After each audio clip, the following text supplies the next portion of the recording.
วันแห่งความสุขหัวข้อในมื้อนี้แมนจงขึ้นมาทีนี่จงขึ้นมาทีนี่ใน1 โกรินโธบท 2 ข้อ 12 ทรงกล่าวว่าพวกเขาบ่ได้รับวิญญาณของโลกนี้แต่พวกเขาได้รับพระวิญญาณที่มาจากพระเจ้าเพื่อว่าพวกเขาจะรู้ทุกสิ่งที่พระเจ้าได้ทรงประทานให้แก่พวกเขานั้นมีผู้หญิงคนหนึ่งที่หาก็เชื่อพระเยซูมาร่วมกลุ่มนมัสการและสังเกตเห็นการรับใช้ของพวกเขาจึงถามว่าพวกเจ้ารู้สิ่งที่เกิดขึ้นในชีวิตของคนอื่นได้แนวใด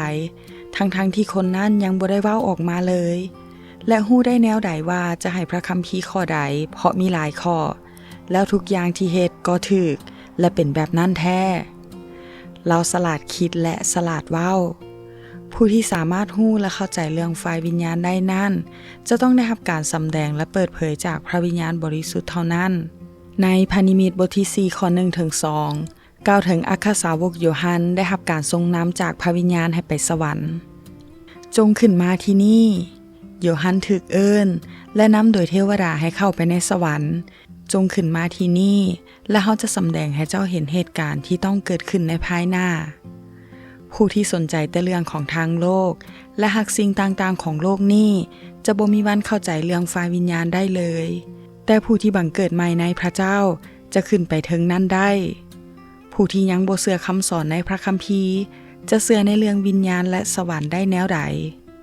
ฉะนั้นจงเอาใจใส่สิ่งที่อยู่เบื้องเทิงบ่แม่นสิ่งที่อยู่ในโลกนี้สิ่งที่อยู่ทางเทิงนั้นดีกว่าและสำคัญกว่าทางลุ่มพระวิญญาณดลใจและสำแดงผู้ที่มีพระวิญญาณบริสุทธิ์จะได้รับการเปิดเผยเรื่องฝ่ายวิญญาณคืออัครสาวกโยฮัน1 โกรินโธบท 2 ข้อ 12 ทรงกล่าวว่า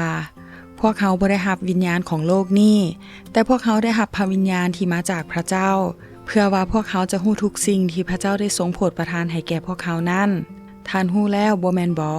ว่าพระวิญญาณยังรู้ทุกสิ่งและพร้อมที่จะสำแดงทุกอย่างให้ท่านรู้ถึงทางที่ควรไป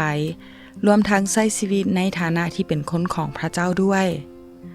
ขอคิดจงให้ความสนใจในพระวิญญาณบริสุทธิ์ที่สถิตอยู่นำแล้วจะรู้ถึงสิ่งต่างๆได้แม้แต่ความลึกลับที่เสื่องอยู่ด้วยฉะนั้นอย่าดับพระวิญญาณพระเจ้าประทานพระวิญญาณบริสุทธิ์ให้เฮาแล้วที่จริงทรงให้พระองค์เองนั่นแหละเมื่อมีพระเจ้าอยู่นำแล้วเฮายังจะต้องการสิ่งใดอีกบ่วันหนึ่งเฮาจะได้ยินเสียงที่มาจากเบื้องเทิงว่าจงขึ้นมาที่นี่เถิดแต่ระหว่างที่กำลังดำเนินชีวิตอยู่ในโลกนี้จงเต็มล้นไปด้วยพระวิญญาณบริสุทธิ์ขอพระเจ้าอวยพร